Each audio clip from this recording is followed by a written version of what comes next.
Il y a, comme dans tout travail littéraire, une conclusion dans le commentaire. Et la conclusion du commentaire, comme dans une dissertation, commence par faire le bilan. De ce bilan, on fait une ouverture. Et l'ouverture consiste dans un commentaire à rapprocher souvent le texte d'un autre texte qui traite, par exemple, du même thème.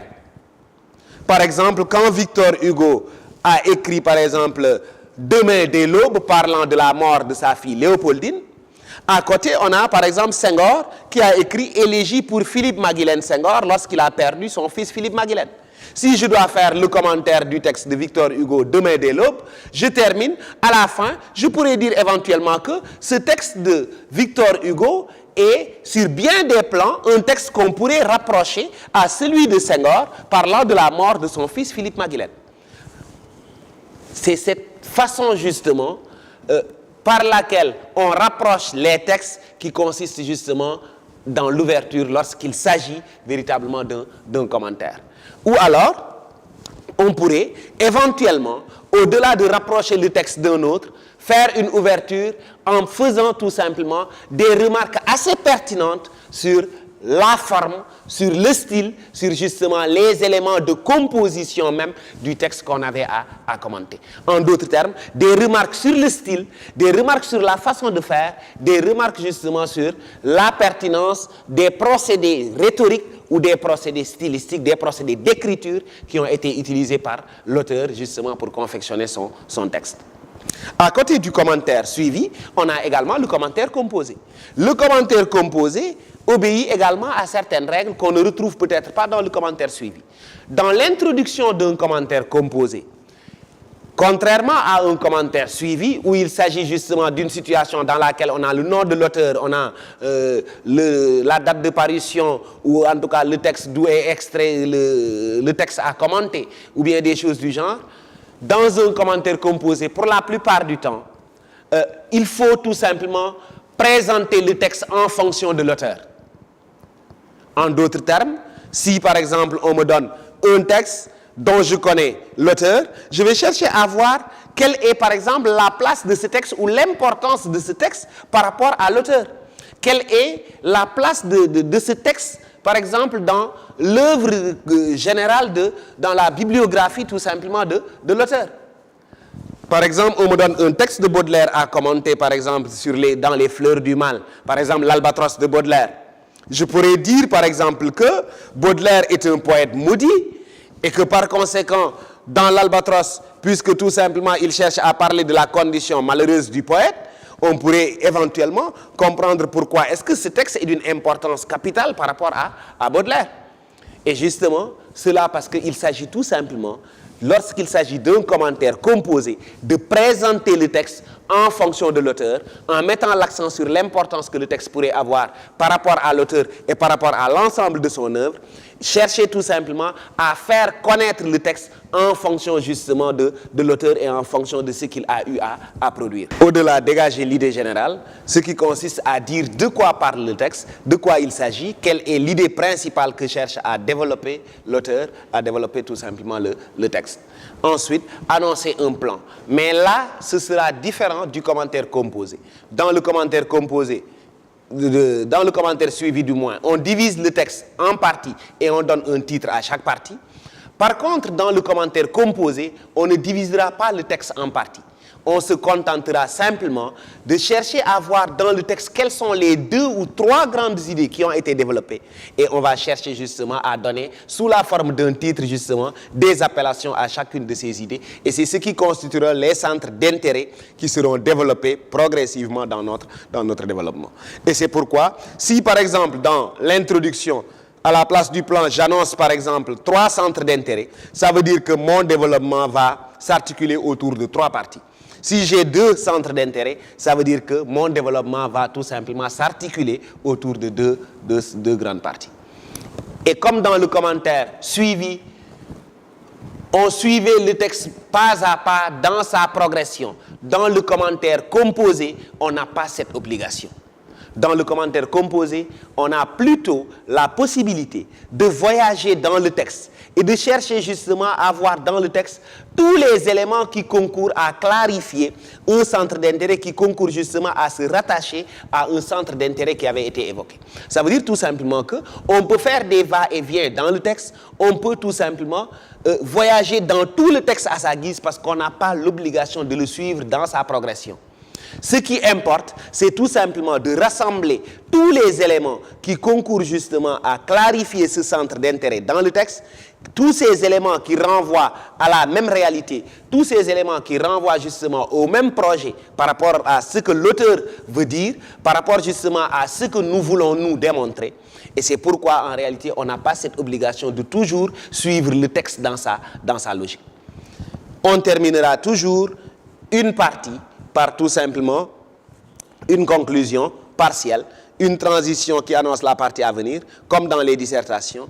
Lorsqu'on aura fini, la conclusion générale va faire le bilan, la somme des conclusions partielles, suivie justement de l'ouverture, qui consiste également, comme dans le commentaire suivi, à rattacher le texte à un autre texte qui parle du même thème, qui s'investit justement, ou qui s'inscrit dans le même canevas, ou alors à faire certaines remarques assez pertinentes sur le style, sur la manière de faire, sur les procédés stylistiques, sur justement la manière, ou en tout cas sur la rhétorique qui a été utilisée pour confectionner le texte.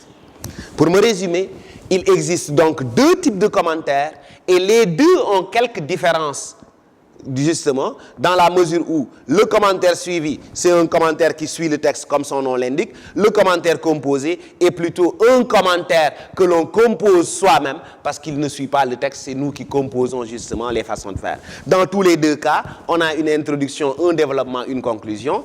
Commentaire suivi, introduction, situation du texte.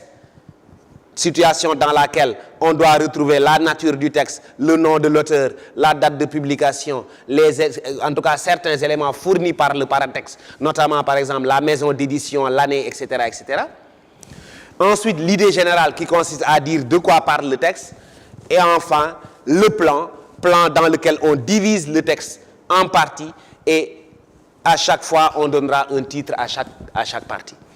Développement dans lequel il s'agira de suivre le texte pas à pas, de suivre le texte ligne par ligne, de l'interpréter, de l'analyser en mettant l'accent surtout sur un travail effectif consistant justement à toujours ne pas séparer la fond du moins le fond de la forme. Mettre tout simplement ensemble les éléments pour pouvoir parvenir à créer un texte qui puisse tout simplement être pertinent, être logique, et où la forme explique toujours le fond.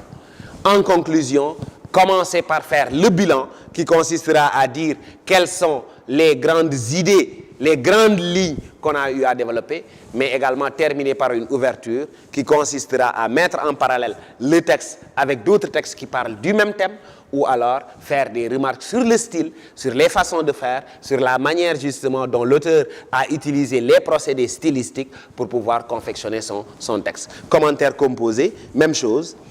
On commencera par une introduction dans laquelle il faut commencer par présenter tout simplement le texte, faire une contextualisation. Cette présentation du texte sera faite en fonction de l'auteur et en fonction de l'ensemble de ses œuvres. Il s'agira donc de montrer son importance, de montrer justement quelle est sa place dans l'économie de l'ouvrage, de montrer justement quelle est véritablement la valeur que l'auteur donne par exemple à son texte, ou en quoi est-ce que par rapport au thème qu'il aborde, ce texte est important dans la vie de l'auteur ou dans sa biographie ou dans sa bibliographie.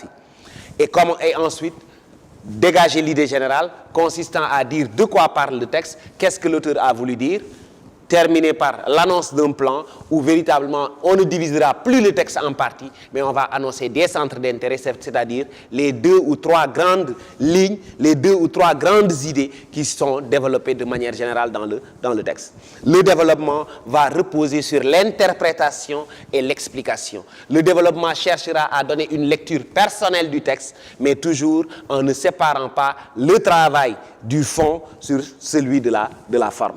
Toujours allier les deux et savoir interroger un texte, c'est tout simplement parce qu'on devra mettre l'accent sur la grammaire, la ponctuation, les verbes d'action ou les verbes d'état, mettre l'accent justement sur ce qu'on appelle la rhétorique de manière générale, la syntaxe, mettre l'accent sur l'ensemble de ces éléments qui permettent justement de pouvoir comprendre en profondeur le texte et de pouvoir en proposer une lecture qui soit cohérente, qui soit pertinente.